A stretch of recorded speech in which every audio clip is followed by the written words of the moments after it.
ఆంధ్రప్రదేశ్ ముఖ్యమంత్రి నారా చంద్రబాబు నాయుడు గారు ఈరోజు తూర్పుగోదావరి జిల్లా నల్లజర్లలో రైతన్న మీకోసం ఈ కార్యక్రమానికి శ్రీకారం చుట్టడం జరిగింది. మరో పక్క చూసుకుంటేనేమో గత కొద్ది రోజులుగా జగన్మోహన్ రెడ్డి గారు అదేవిధంగా వైఎస్ఆర్సీపీ మొత్తం కూడా అరటి రైతుల కష్టాల గురించి గగ్గోలు పెడుతున్నారు. మరి మొత్తానికి ఈ రెండు అంశాల గురించి మరిన్ని విషయాలు తెలుసుకోవడానికి మనతో ఉన్నారు సీనియర్ జర్నలిస్ట్ సత్యమూర్తి గారు. సార్ నమస్కారం అండి. నమస్కారం అండి. సార్ గత కొద్ది రోజులుగా రాజకీయంగా మొత్తం అందరూ కూడా రైతుల్ని పావులుగా వాడుకుంటున్నారని చెప్పేసి అనేక ప్రశ్నలు ఉత్పన్నమవుతున్నాయి. ఉదాహరణకి వైఎస్ఆర్సీపీ చూసుకుంటే అనేక పర్యటనలు ఇప్పటివరకు జగన్మోహన్ రెడ్డి అధికారం కోల్పోయిన దగ్గర నుంచి కూడా సాధ్యమైనంత వరకు అన్ని పర్యటనలు కూడా రైతులకు సంబంధించిన పర్యటనలు ఏర్పాటు చేసుకోవడం కావచ్చు.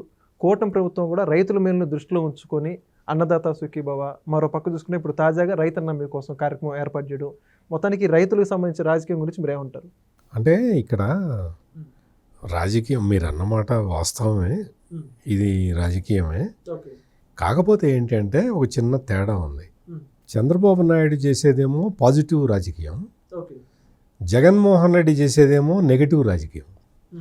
అంటే ఒకటి కడుపు నింపి రాజకీయం చేయటం కావాలా, ఒకటి కడుపుని కొట్టి రాజకీయం చేయటం కావాలా?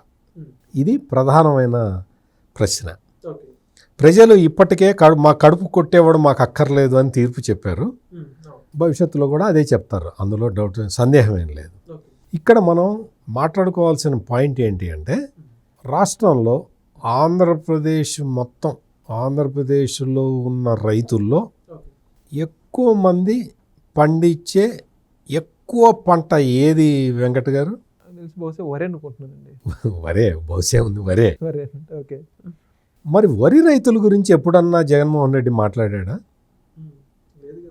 వరి రైతుల కష్టాల గురించి ఎప్పుడన్నా మాట్లాడా? జగన్మోహన్ రెడ్డి అంటే అధికారం కోల్పోయిన ఈ 18 నెలల కాలంలో జగన్మోహన్ రెడ్డి మాట్లాడిన రైతులు పొగాకు రైతులు, మిర్చి రైతులు, ఉల్లి రైతులు, మామిడి రైతులు, ఇప్పుడు అరటి రైతులు. ఓకే, అవును. మీరు ఒక్కసారి ఆలోచించండి వెంకట గారు, జగన్మోహన్ రెడ్డి వరి రైతుల గురించి మాట్లాడకుండా, వరి రైతుల గురించి నోరు ఎత్తి పల్లెత్తు మాట అనకుండా కేవలం ఈ స్మాల్ పాకెట్స్లో ఉండే రైతుల గురించే ఎందుకు మాట్లాడుతున్నాడు అని నేను అడుగుతున్నా. మీరు చెప్పండి ఏంటి అంటే, ఇందులో ఉన్న లాజిక్ ఏంటి అంటే, ఇప్పుడు మీకు ఉదాహరణకి మామిడి రైతుల గురించి తీసుకుందాం. నేను చెప్తాను, నేను పత్తి రైతుల గురించి చెప్తా, మిర్చి రైతుల గురించి చెప్తా, కానీ ఈజీగా అర్థం అవడానికి మామిడి రైతుల గురించి చెప్తా. ఈ మామిడి రైతులు ఏంటి అంటే, మామూలుగా మామిడి రైతులు మామిడి పండ్లు తినడానికి ఉపయోగించేవి, ఈ పచ్చళ్ళు గిచ్చళ్ళు పెట్టుకునేవి, ఇవన్నీ రకరకాలు ఉంటాయి. ఈ వెరైటీలు కాకుండా తోతాపురి మామిడిని పల్ప్ తీయటానికి ఉపయోగిస్తారు. తోతాపురి తినచ్చు, తింటారు కానీ కాకపోతే ఏంటి అంటే దాన్ని పల్ప్ ఇండస్ట్రీ వాళ్ళు ఎక్కువ మంది వాడతారు. అది ఒక ప్రాంతంలో, ఉమ్మడి చిత్తూరు జిల్లాలో ఒక ప్రాంతంలో మాత్రమే పండే క్రాప్ అది. ఆ తోతాపురి మామిడి రైతులకి వాళ్ళకి పల్ప్ ఫ్యాక్టరీలకి అమ్మటమే, వాళ్ళు వేసే పంటే వాళ్ళ కోసం. ఓకే, వాళ్ళకి ఇస్తే ఫ్యాక్టరీ కొనాలి. మామూలుగా మార్కెట్లో కాయ ఇంతని అమ్మే వెరైటీ కాదు అది. అంటే అట్లా కూడా అమ్ముతారు. మెయిన్గా రైతుకి లాభం రావాలి అంటే పల్ప్ ఫ్యాక్టరీలకు ఇవ్వాలి. అటువంటి తోతాపురి మామిడి రకాన్ని ఆ రైతుని సీజన్ అంతా అయిపోయిన తర్వాత, అంటే దాదాపుగా సీజన్ అంతా అయిపోయింది, ముందర అమ్ముకున్న రైతులందరికీ బాగానే వచ్చింది. ఆ తర్వాత ఉమ్మడి చిత్తూరు జిల్లాలో పల్ప్ ఫ్యాక్టరీలన్నీ కూడా పెద్దిరెడ్డి రామచంద్రారెడ్డికి సంబంధించినవి.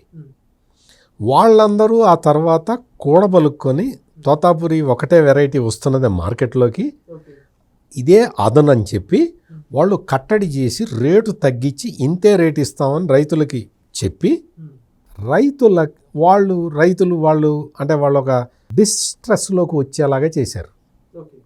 చేసి వాళ్ళ దగ్గర నుంచి క్రాప్ కొనలేదు. క్రాప్ కొనకపోతే వాళ్ళలో అన్రెస్ట్ వచ్చి వాళ్ళు ప్రభుత్వం మీద తిరుగుబాటు చెయ్యాలి అనేది ప్లాన్. ఓకే, ముందే ప్రణాళిక వేసుకున్నారు. నేను ప్లాన్ అని ఇప్పుడు చెప్తున్నా కానీ అది వాస్తవంగా అది కుట్ర.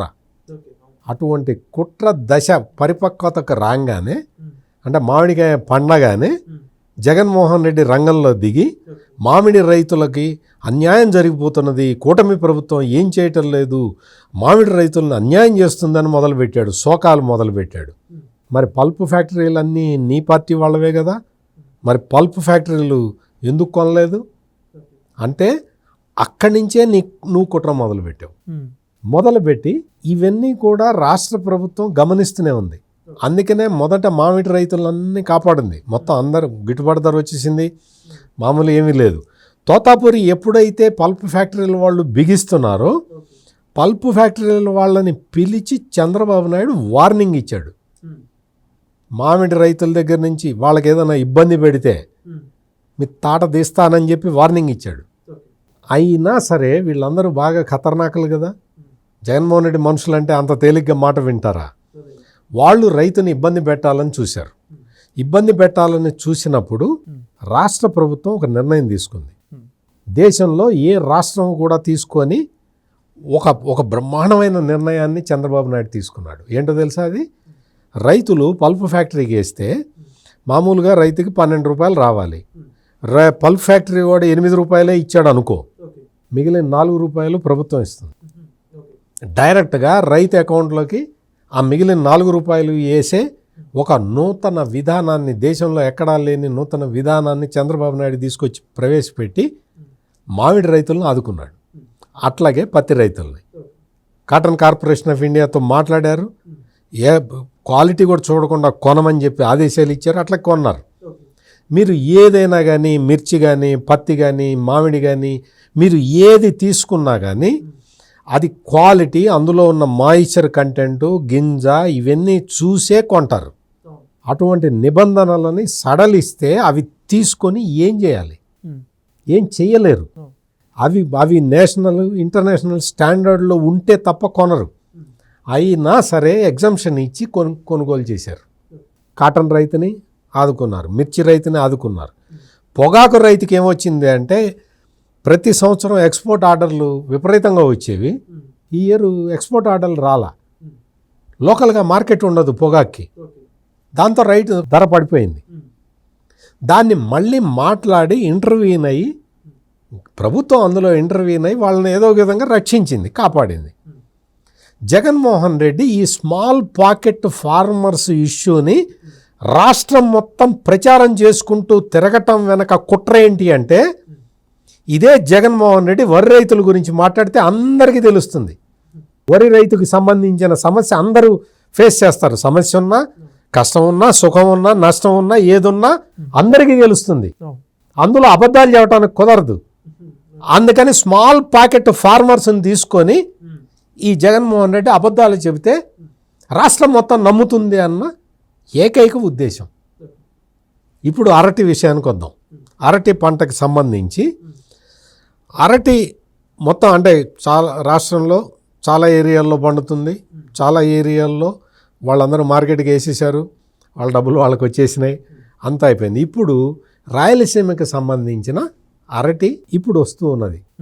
ఉత్పత్తి ఇప్పుడు బాగా ఎక్కువ వస్తూ ఉన్నది.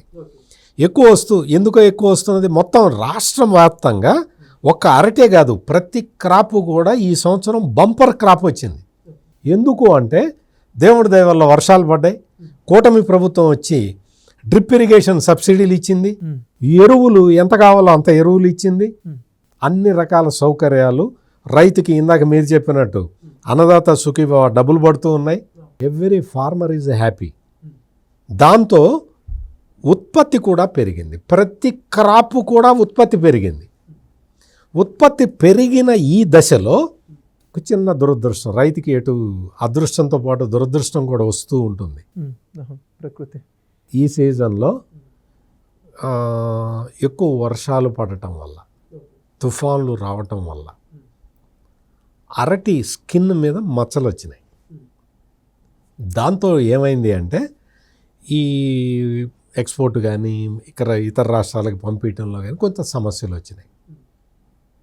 అటువంటి సమస్యల్ని అధిగమించటానికి ఈ జగన్మోహన్ రెడ్డి కారెక్కి, తన ఫార్చ్యూనర్ కారెక్కి బయటకు వచ్చే లోపలే రాష్ట్ర ప్రభుత్వం చాలా చర్యలు తీసుకుంది. ఢిల్లీ మార్కెట్ తోటి మాట్లాడింది. ఢిల్లీలో ఆంధ్ర మార్కెట్ ఉంటుంది. వాళ్ళతోటి మాట్లాడి అక్కడికి ఉత్తర భారతదేశంలో ఉన్న అరటి వ్యాపారులందరినీ పిలిచి, అయ్యా మా క్రాప్ వస్తున్నది, రాయలసీమ నుంచి బంపర్ క్రాప్ వస్తున్నది, మీరందరూ కొనాలని చెప్పి వాళ్ళని సన్నద్ధం చేశారు. రైల్వే డిపార్ట్మెంట్ తోటి మాట్లాడి ఈ ట్రాన్స్పోర్ట్ ఖర్చులు కూడా మా రైతులకి లేకుండా చూడండి అని చెప్తే కన్సిడర్ చేస్తూ ఉన్నారు. ఇన్ని చర్యలు తీసుకున్న తర్వాత మొత్తం చాలా లోడ్ల రైళ్లు పోయినాయి, అరటి లోడ్లు మొత్తం అన్ని చోట్ల. ఉత్తర భారతదేశంలో 2-3 రాష్ట్రాల వాళ్ళు ఆంధ్ర అరటినే వాడుతూ ఉన్నారు. రైతుకి ఏ రోజున కూడా ధర తగ్గకుండా, అరటి రైతుకి నష్టం రాకుండా ఉండాలి అని చెప్పి ప్రభుత్వం తీసుకున్న ఈ చర్యలతోటి మొత్తం 8,000 క్వింటా పలికింది. ఒక సీజన్లో అయితే, సీజన్ ప్రారంభంలో అయితే 12,000 నుంచి 14,000 పలికింది అరటి. 8,000 మినిమం, తగ్గలేదు. 8,000కి తగ్గలేదు ఏ గ్రేడు అరటికి. అందులో బీసీ గ్రేడ్లో కొంచెం రేటు తక్కువ ఉంటుంది. నేను చెప్పాను ఆ మచ్చ వచ్చినవి అవి వచ్చినవి ఉంటే సి గ్రేడ్లో తక్కువే ఉంటుంది. సి గ్రేడ్లో ఎక్కువ ఎందుకు ఉంటుంది? ఉండదు. ఏదైనా అంతే. మీకు మామిడి కూడా మీరు చూశారు. మీకు మామిడి మీద వర్షాలు ఎక్కువై మచ్చలు వచ్చినాయి. అప్పుడు మామిడి రైతు ఇదే సమస్యను ఫేస్ చేశాడు. ఆంధ్రప్రదేశ్లో మెయిన్గా కర్నూలు మామిడి రైతు. తర్వాత దాన్ని సెట్ చేశారు. దానికి కావాల్సిన కొత్త టెక్నాలజీని పెడదాము, వాటికి సంచులు సపరేట్గా తయారు చేద్దాము, వర్షం పడ్డా మచ్చబడకుండా ఉండేలాగా చేద్దాము, ఇటువంటి టెక్నిక్లన్నీ ఇంప్లిమెంట్ చేస్తూ ఉన్నారు. అంటే నేను చెప్తున్నా, ఇంత విడమరిచి ఎందుకు చెప్తున్నానంటే ప్రతి సెక్టార్ ఫార్మర్ గురించి ఇన్ని జాగ్రత్తలు తీసుకోమని జగన్మోహన్ రెడ్డి చెప్పాల్సిన దుస్థితిలో చంద్రబాబు నాయుడు లేడు. Point number 1. Point number 2, Jaganmohan Reddy టైంలో అగ్రికల్చర్ డిపార్ట్మెంటులో ఎవ్వరూ పని చేయలేదు, పని చేయనివ్వలేదు, పని చేయటానికి అక్కడ ఏమీ లేదు. మీరు గ్రామాల నుంచి వచ్చారు, నేను గ్రామాల నుంచి వచ్చా. అగ్రికల్చర్ ఎక్స్టెన్షన్ ఆఫీసర్స్ అని ఉంటారు. జగన్మోహన్ రెడ్డి 5 సంవత్సరాల కాలంలో ఎప్పుడన్నా అసలు అగ్రికల్చర్ ఎక్స్టెన్షన్ ఆఫీసర్ పొలానికి వెళ్ళి మీరు ఈ పంట వేయండి, మీకు భూసార పరీక్ష చేస్తాము, మీ మట్టి సాయిలు తీసుకెళ్తున్నాము అని చెప్పిన దాఖలాలు ఏమైనా నాకు తెలిసి అయితే ఏం లేవు. మీకు తెలిసినవి ఏమైనా ఉన్నాయా? అధికారులు ఉంటారని బహుశా గత 5 సంవత్సరాలు తెలియదు. కరెక్ట్. అసలు అగ్రికల్చర్ ఎక్స్టెన్షన్ ఆఫీసర్లు ఉంటారని, ఎక్స్టెన్షన్ సర్వీసులు ఇస్తారనే విషయాన్ని కూడా జగన్మోహన్ రెడ్డికే తెలియదు. అతనేం మానిటర్ చేస్తాడు అగ్రికల్చర్ డిపార్ట్మెంట్ని. ఇప్పుడు ఈ రోజున మొత్తం క్రాప్ ప్యాటర్న్ ఎట్లా ఉండాలి, ఏ క్రాప్కి డిమాండ్ వచ్చే 6 నెలల్లో ఏ క్రాప్కి డిమాండ్ ఉంటుంది అనేది ముందరే చెబుతూ ఉన్నారు. ఆ పంటలకి వీళ్ళని సన్నద్ధం చేస్తూ ఉన్నారు. అందువల్ల ఆంధ్రప్రదేశ్లో ఈ రోజున అన్ని రకాల రైతులు, అన్ని సెక్టార్లు, అన్ని ఫ్రూట్, ఇవన్నీ ఎందుకు వెంకట గారు, రాయలసీమలో హార్టికల్చరు ఎక్కువ. ఆ హార్టికల్చర్ని రాయలసీమకి అనువుగా చేసిన వ్యక్తి చంద్రబాబు నాయుడు ఉమ్మడి ఆంధ్రప్రదేశ్లో. ఆ సందర్భంగా ఆయన డ్రిప్ ఇరిగేషన్ సబ్సిడీలు తీసుకొచ్చి ఇచ్చేవాడు. జగన్మోహన్ రెడ్డి 5 సంవత్సరాల కాలంలో ఏ సంవత్సరం కూడా డ్రిప్ ఇరిగేషన్ సబ్సిడీ ఇవ్వాల. మరి రాయలసీమ బిడ్డని అంటావు కదా, రాయలసీమలో హార్టికల్చర్ హబ్బు, అటువంటి హార్టికల్చర్ హబ్బులో రైతులకి డ్రిప్ ఇరిగేషన్ సబ్సిడీ ఇవ్వాలని తెలీదా జగన్మోహన్ రెడ్డి? నువ్వు ఇవ్వలేదు కదా, ఇప్పుడు వచ్చి కబుర్లు చెబుతావేంటి? అటువంటి డ్రిప్ ఇరిగేషన్ సబ్సిడీని రాగానే చంద్రబాబు నాయుడు రిలీజ్ చేసేసి ఈ రోజున రైతులందరినీ సంతోషంగా ఎట్లా ఉంచాలా అని చెప్పి ఆయన ప్రయత్నాలు చేస్తూ అందుకు తగిన ప్రణాళిక వేసి ఎక్స్పోర్ట్ క్వాలిటీ పండించండి అని చెప్తున్నాడు ఈ రోజున. ఇందాక మీరు అడిగిన రైతన్నతో మీకోసం కార్యక్రమంలో ఆయన చెప్తున్నది అది. మీరు ఇండియన్ మార్కెట్స్ పక్క రైతు ఏది వేస్తే అది వేయటం కాదు, మీకు నాలెడ్జ్ ఇస్తా నేను. అధికారులు ఉంటారు, వాళ్ళు వచ్చి చెప్తారు ఏ పంటకి ఎక్కడ డిమాండ్ ఉంటుందో మీకు చెప్తారు. మీరు డిమాండ్ ఉండే పంటని వేసుకోండి, ఓకే.